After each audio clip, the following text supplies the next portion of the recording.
Welcome to the Zweig Podcasts, putting architectural, engineering, planning, and environmental consulting guru Mark Zweig and his team of experts straight talk in your ear. Mark has more than 30 years of experience helping AEP and environmental firms thrive. And these podcasts deliver his invaluable management, industry, client, and HR advice directly to you, free of charge.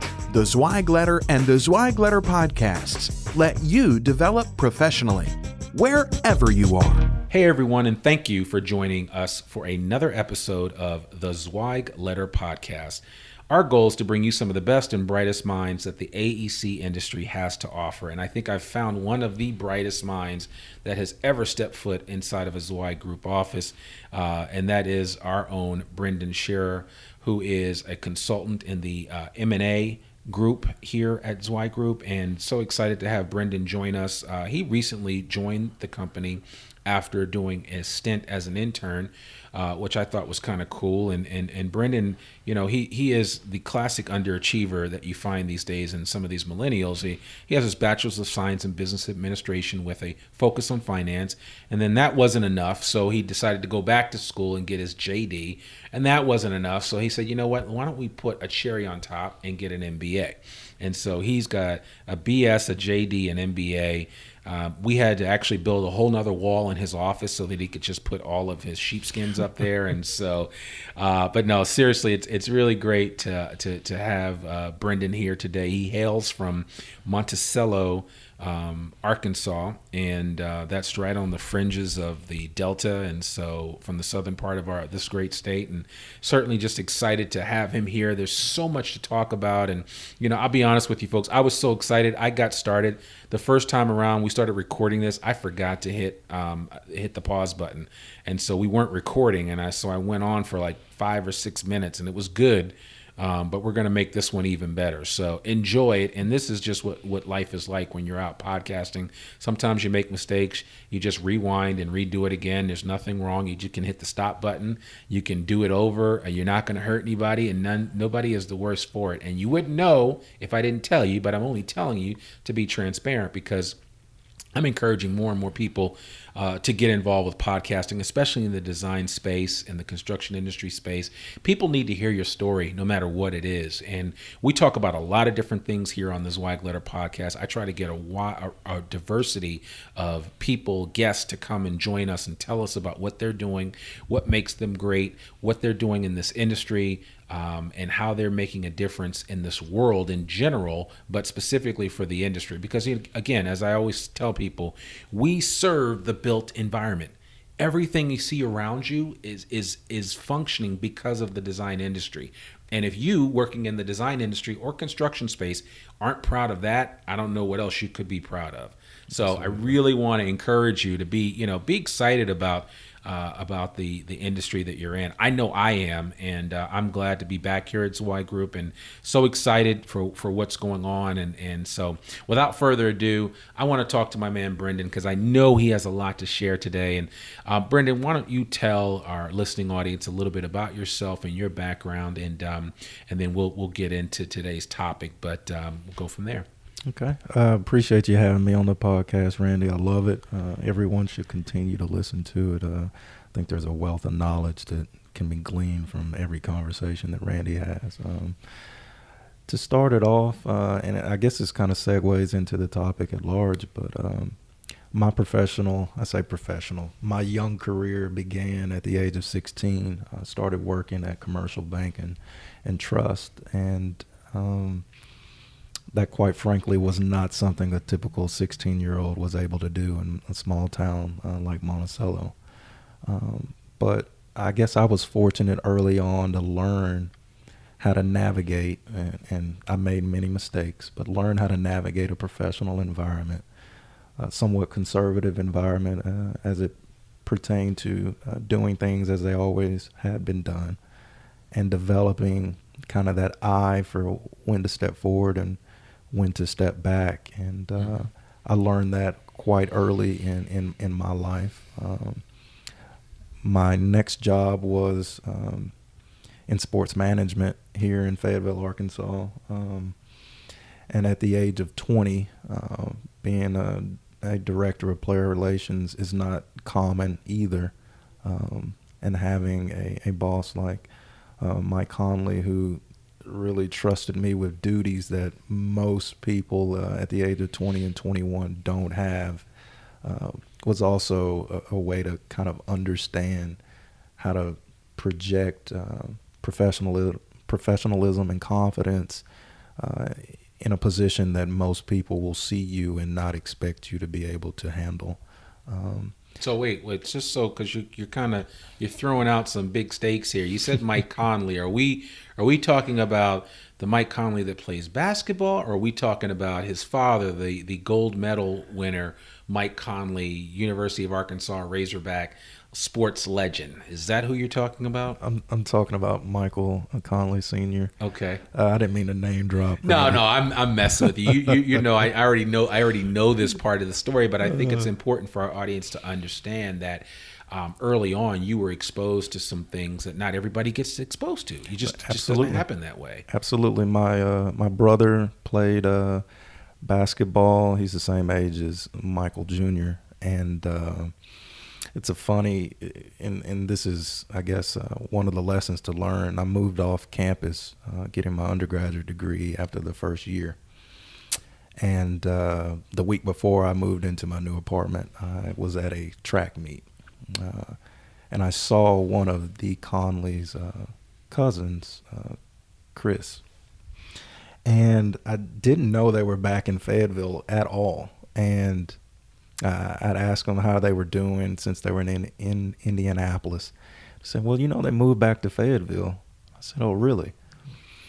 So reached out, and I guess as I was moving into my apartment, Miss Renee came by. That's Michael's wife.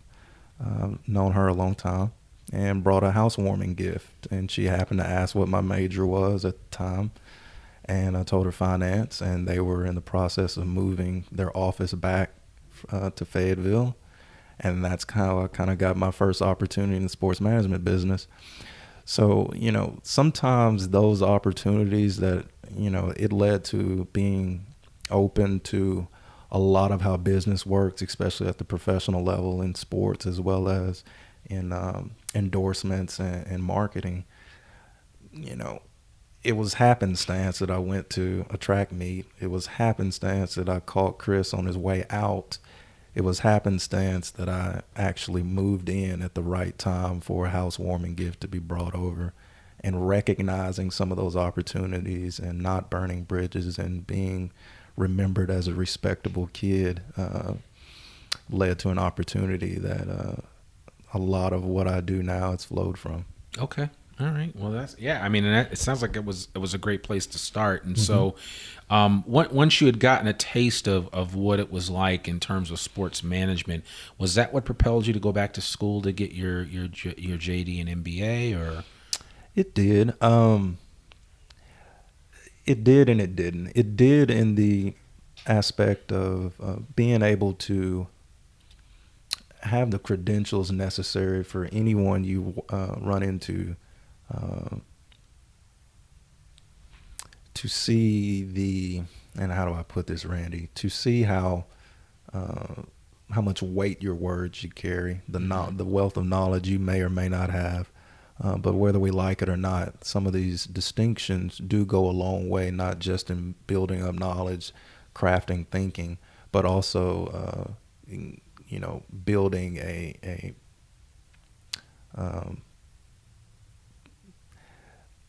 building the credibility behind some of the things you say. And we know in the consulting business, you don't just have to be an expert. You have to be able to convey a message in a way that shows confidence in whatever you put forward for a client. And I did know that I did want to go back to law school just for personal reasons, but there were professional reasons that you can't dismiss. Yeah.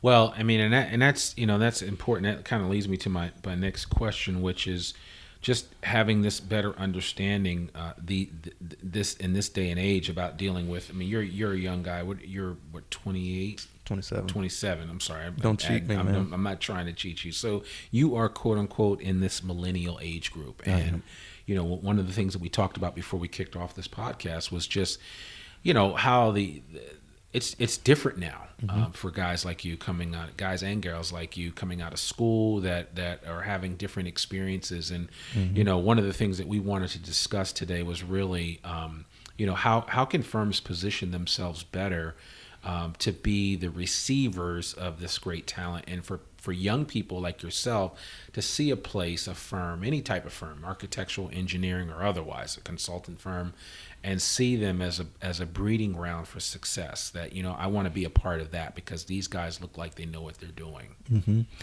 Well, there's and we had a discussion in the office about integration of new firms that have been acquired, but I think you can also apply that to talent as well. Balancing the historical culture that made you and brought you to the point to where you are, and balancing that with the culture of the employees or the firms that you need moving forward to grow. And that, in a nutshell, the people who can figure that question out or balance that the best, I believe, are the ones who are going to be positioned to maximize on the young talent. I will say, I believe I benefited from the fact that I was the first person in my family to go to law school. Okay. Law school is hard enough. Merely getting through it is good, and I don't want to pat myself on the back for that. Right. But when you haven't done something that others you trust have done before you, you sometimes feel out on an island. There is no light before you to guide your steps. And I think that's what some firms are running into now, where there's quite a bit more people going to college, even in the state of Arkansas, for instance. There's a lot more college-going students leaving high school now than there used to be. And sometimes talent doesn't know how to navigate the next step, not because they're incapable, but because there hasn't been a guiding light before them, because they may be first-generation engineers or architects or just college graduates themselves. And I think when firms understand that and are patient with that, prepare young talent for where they're going to be in 5-10 years, talk about that. You and I have talked about that over lunch before. Sometimes when you don't have that guiding light ahead of you, speaking in intermediate and long terms makes that walk a little bit easier. And I think that's something that has helped me. I heavily rely on mentors, especially in the areas in which I don't necessarily have family that have trod those grounds. But when you can rely on mentorship, and especially when I can have a Randy or a Bill Murphy or a Jamie Claire Kaiser at the workplace that I look at as mentors, it makes working more enjoyable. It makes you more hungry to achieve like they've achieved, like you've achieved. And it also it gives some guidance in those weary days that we know are going to come. So yeah, well, that you said a mouthful, man. I tell you, I felt the same way. It's kind of the way I feel about Mark and others that I've come in contact with, that I kind of look forward to being around. And a mentor can get you to move. A mentor can get you to do things that you wouldn't normally do, because they might say, hey, you should try this out, or check this out, or do this, or don't do this. And I think it's important. And the message overall is that there's nothing new under the sun, first of all, and secondly, that there's always going to be a path that we want to take that somebody else has already taken, and they can kind of point out that you're still going to have to walk your own path at the end of the day, but somebody else has been on that path, a similar path, that can give you pointers to say, hey, look out here, look out there. Once you get this degree, watch out for this, look out for that. And so I think it's important. Another thing you brought up, which it really should resonate with our clients, is that I know for a fact that through our surveys that we've done, like a recruitment and retention survey and others that we've done here at Zweig Group, it's one of the biggest challenges that we find with firms is that there's no real professional development, even personal development. It just doesn't exist. And so, I'm encouraging firms to figure out ways to create these mentor type programs to that way when young people do come on board, they see the end. Right? I mean, that's what Stephen Covey says, begin with the end in mind as part of his 7 Habits for Success. I mean, you've got to begin with the end in mind. And so I think it's important to lay the groundwork. If you just say, hey, we're going to hire you, we're going to pay you a good wage, and we just want you to come in and believe, that's all well and fine. Right. But you better add some meat on that bone and provide something that somebody can sink their teeth into. Because if you don't, as an organization, you're going to constantly be a well-worn rotating door of people moving in and people moving out, because there's nothing there of substance for anybody to grab onto. I agree. And one thing, and I'm smiling here, y'all can't see it, but a great mentor can subject a mentee to a healthy level of cognitive dissonance that can kind of upset that, gunslinger mentality that a lot of young people have, including myself. And Randy and I were talking about the balance between, coming in, knowing that you've been hired because you have ideas, because you're willing to speak up, because you're willing to advocate for something different. And every organization needs a little bit of that, or it'll just rest on its laurels. But also knowing that you don't know it all. And a mentor finds the way to not extinguish that flame, but also not let that flame burn everything down. Right. And that is, I think, if a firm, especially with people my age, young millennials who are just a little bit different, who kind of have lived their life in a bubble a little bit, if they can balance that in training and mentorship, and just overall company strategy and discussions, that to me is the key to success when developing young talent moving forward, especially in this industry in which, designers and engineers, they have creative fires. They have things they want to do and what they believe in, but there are some tried and true methods that can't go out with the bathwater. Right. Yeah, and that's a good point. And so I think, that's part of the challenge that a lot of I'm 48 now, and a lot of the peers that I run across that are actually managing or running these design firms, that's one of the first things they say to me is, well, everybody wants to come in and, they want to be given the corner office the first day. And it's like, man, you got to put some time in, you got to make it work. And now, when use that expression or phrase, put some time in, that might be different today than what that meant in 1995. Right. And so, because I'm constantly telling firms that, look, some of the people that you're going after today, you might love to have them for the next 10 or 15 years, but the reality is you may get 4 or 5 good years out of them.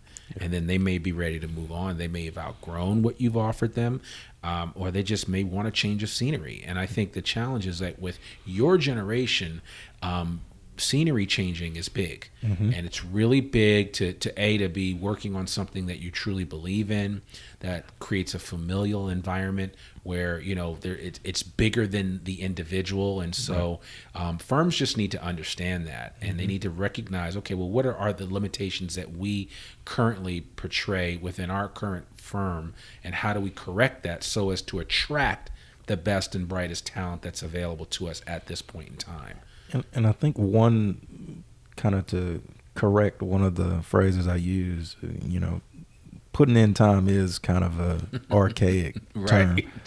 Got to put your time in. You got to put your time in. And that used to literally mean put years in. But I think the better way to say it is to prove yourself first. And also to understand the units that you wish to somewhat manage in the future. One thing at Zweig Group, we do so many great things. Sometimes you can be segmented away and wonder, well, why isn't this being done, or why is this being demanded? And if you don't take the time to understand every unit first, you may be asking questions that have already been raised. Mm-hmm. You may be suggesting processes that are ignorant of other steps within that process. Those are the things that I think young people, if I'm speaking directly to them now, understanding when you have enough information to make suggestions. But that should not, but on the firm side, you shouldn't demand that someone know everything before they can offer an opinion. Mm-hmm. And so that is, I bet you, the biggest clash between millennials and incumbent leaders now is, do we still demand time, or do we really want you to prove that your word is based in a knowledge and an understanding of the business unit as a whole? So I think that is one of the major lessons I know I have had to learn, and I'm sure I'm not alone in it. Yeah, no, you are preaching for sure, because it's just something that people need to be aware of. And unfortunately, a lot of times when I deal with managers or hiring managers or other leaders that are just saying, look, we just want to hire some really smart people to come in and just do the work like we did. Mm-hmm. Everything is around this phrase of, well, that's not how we did it, and everybody's doing it differently. And I always liken it to the fact that when I came to Zweig in 97, I recruited sometimes out of a phone book. Some people don't even know what a phone book is anymore. I didn't have the benefit of Google per se. Mm-hmm. We had to literally call into every firm that we were going to recruit out of, or that we were trying to reach, and build a database of names. I didn't have LinkedIn. Mm-hmm. So the process was totally different. Nowadays, we've literally have information at our fingertips. Mm-hmm. We are, if I could use this analogy, we are dripping with information. Mm-hmm. So it's just a different time, and so I would imagine that probably had I started in this industry now versus then, I probably would have excelled even faster, because I would have had even more at my disposal. But I was successful back then with what I had, mm-hmm. and now we're asking people to be successful with what's in front of them, and what's available to them. And I think what's available to a lot of young people coming out of school is real opportunity. Right. And I think the firms that offer that real opportunity without it being like, handicapped in some way, or, held back, they're going to benefit from it. Because these young people are going to make mistakes. I make mistakes. We all make mistakes. But the reality is that certainly it's always amplified when younger people in an organization do it, right? Absolutely. But the reality is that they are going to make some mistakes. But mm-hmm. that's why you just dust them off, pat them on the back, and tell them to go at it and try it again. And, I liken it to just the idea that if you're hiring smart people, right, at the end of the day, everything should take care of itself. Now, if you're hiring inferior people, that's a whole different conversation. Yeah. But you got to hire smart people. Like Jobs said, I hired really smart people, and then I just got the hell out of their way. Mm-hmm. And I love that. And it's just a great reminder to me that, that as I'm embarking on some new projects here at Zweig Group, that we're going to do some hiring in the near future. And I'm going to basically, I don't care. I mean, you could be way smarter than me. Come on, let's bring it. Let's do it, because I need the help. I can't do it by myself. Now, I've got a lot of great ideas, and you can teach an old dog new tricks. So, I mean, there's a lot to be learned here. But I don't take ownership of any one idea, so much so that I want to hog all the glories for myself. Mm-hmm. I think it's something that I think glory and I think adulation and acknowledgement should be shared as much as you can across a team, which is one of the reasons why at Zweig when we share or we talk about our wins, we talk about them in the third person. I mean, everything's about we. Mm-hmm. It's about team. And we thank each other. And we thank each other, right? So I mean, that's the way it should be done. And I know that a lot of firms, I mean, let's face it, the design industry is a great industry. It is. The construction industry is a great industry.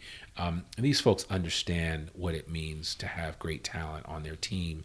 The key thing here, the big takeaway is just recognizing that talent for what it is, that you may not have it for forever, but while you do have it, manage it properly, be a good steward over that talent, because ultimately that talent will talk to other people down the road. Absolutely. And you're going to come in contact with some young people, maybe coming out of Monticello, maybe coming out from somewhere else in the Delta, that head on up here to the big city in Fayetteville and end up at the U of A and end up in the MBA program or graduate with an undergraduate degree. And you talk to them and say, hey, you should check out this firm or check out that firm. And a lot of it is going to be predicated purely on how you were treated, your experience, and how you grew.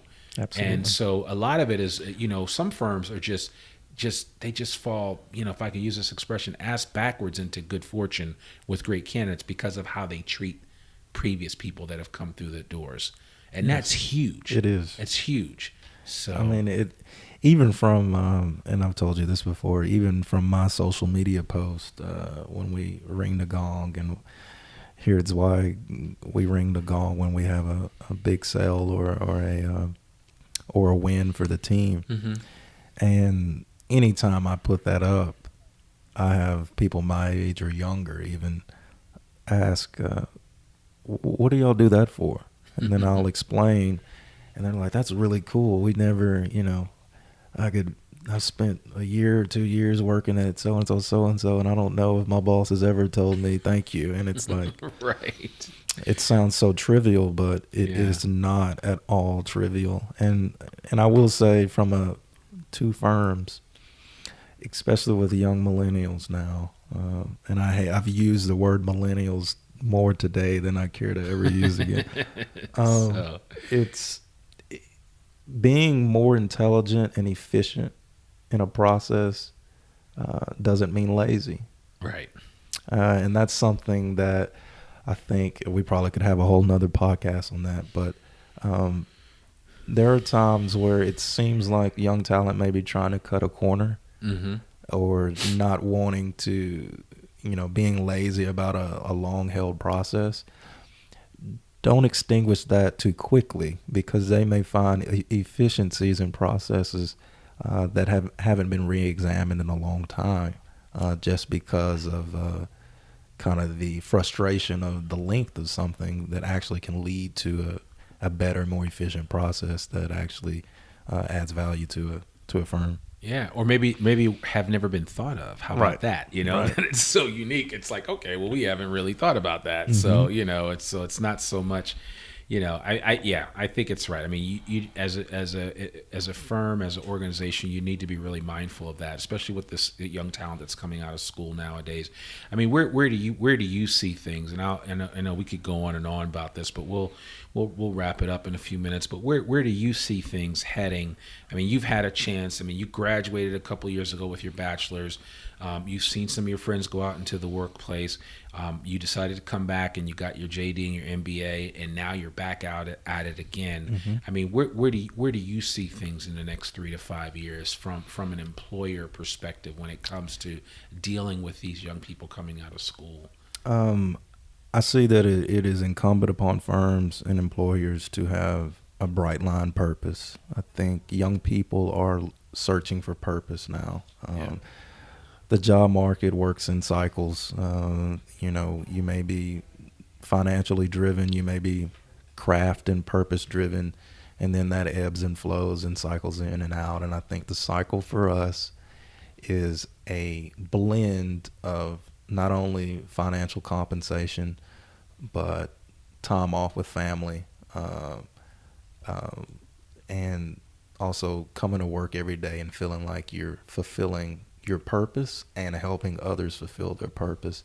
And I think that is the it factor when it comes to Zweig Group. And I think when we do our strategic planning, or when we reach out to candidates for particular positions in search or what have you, is finding out the cultural match, finding out the purpose of whatever firm we represent or client we represent, and being able to convey that to whatever stakeholder we're pitching to or working on the other side of the desk with. So I think the number one thing I want to leave people with on this podcast is be able to have clearly either recognizable or articulable what your purpose is, and also recruit to that purpose. Don't just write it down. Yeah, man, that's it right there. Golly, I can't, recruit to that. Don't just write it down. Okay. I'm up here writing notes myself as we talk, and that's always a good sign of a good interview when you can learn something. And that's why I like doing podcasts, because there's always something new I learn from each person that we've brought on, and that's kind of spot on. So I'll kind of leave it with that. I'll put a feather in it. I think we're gonna have to bring my man Brendan back for another go at this, because certainly he's got a lot of knowledge to share, and if nothing else, we just need to have him pull open some of his law books so we can talk about them and his experience. I'm sure we could talk about torts and con law and all that good stuff, but no, seriously though, it's that's really helpful, and I think people need to hear that, especially those that are running the HR departments of these firms that are growing, and people really just, they want to be a part of something bigger than themselves, and they want to know that it matters at the end of the day. Right. And ultimately, if you can get that going, you've got a lot going for yourself as an organization, especially if you want to grow from a talent acquisition perspective. So listen, we're doing something a little new here on the TZL interview series. This is not quite an interview series, because Brendan he's a consultant here, but we want to learn a little bit more about him, what makes him tick. And so we have a couple of simple questions that we'll end our interview with, and hopefully we'll have some fun in the process. What was the last book that you read? It was Road to Character by David Brooks. If you don't mind, can I read a quick quote from it? Sure. We can be knowledgeable with other man's knowledge, but we can't be wise with other men's wisdom. That's because wisdom isn't a body of information. It's the moral quality of knowing what you don't know and figuring out a way to handle your ignorance, uncertainty, and limitations. So it was definitely a good read. I recommend it to anybody. But yeah, Road to Character by David Brooks. Okay. All right. Good. Dropping some knowledge here from Mr. Brooks. We will certainly put a link in the show notes to that book so that you can check it out yourself. And you can either check it out at your friendly neighborhood library or the nearest Amazon that's on a screen near you. Where did you go on your last vacation? Houston for the Super Bowl. Okay. All right. Big Super Bowl fan. That's right. We had a little wager, seeing as I'm a Pittsburgh Steeler fan, and I did not want the New England Patriots to win in any way, shape, or form. I still can't figure out why, for the life of me, a man from near the Delta of Arkansas is a New England Patriot fan, but stranger things have happened, so it's all good. It's all good. If you could binge watch one TV series, old or new, what would it be? I already binge watch House of Cards, but I guess old it would be West Wing. West Wing. Okay. Yeah, actually, West Wing was actually on sale on iTunes for $9.99, the whole series, which I thought was amazing. I mean, because that's actually a good show I watched when it was on. Yeah, when it was on. So, but and House of Cards is another good one. Mm-hmm. So, man, Brendan, thank you so much for sharing, for taking time out of your schedule to be with us on the Zweig Letter podcast. We really appreciate it, and like I said, this will not be the last time for sure. As a matter of fact, I'm going to get you on here again really fast. So between you and Sanjay, I have found my replacements, and I can ride off into the sunset knowing that this Zweig Letter podcast will be in good hands. Folks, I want to encourage you today to get a free subscription of Civil Plus Structural Engineer magazine. And to sweeten the pot, we are throwing in a couple of issues of the Zweig Letter too. Just visit freetzl.zweiggroup.com and leave us your email address. We'll take care of the rest. Don't worry about it. Everything will be delivered to you electronically. Just imagine no print marks on your fingers. You don't have to worry about print getting on your fingers. It's beautiful. In addition, and this is a new announcement and something that we will be announcing on a regular basis on the TZL podcast, is if your firm is looking to hire great talent, who isn't, right? please join our mailing list for AEC Workforce. Some of you may have known that we had an original job board called aecworkforce.com, and we are revitalizing that in the very near future. You can text the word hire faster to 66866. Just text the word hire faster, all one word, to 66866. And that will get you on the list where you will learn more about this upcoming job board for the design and construction industry.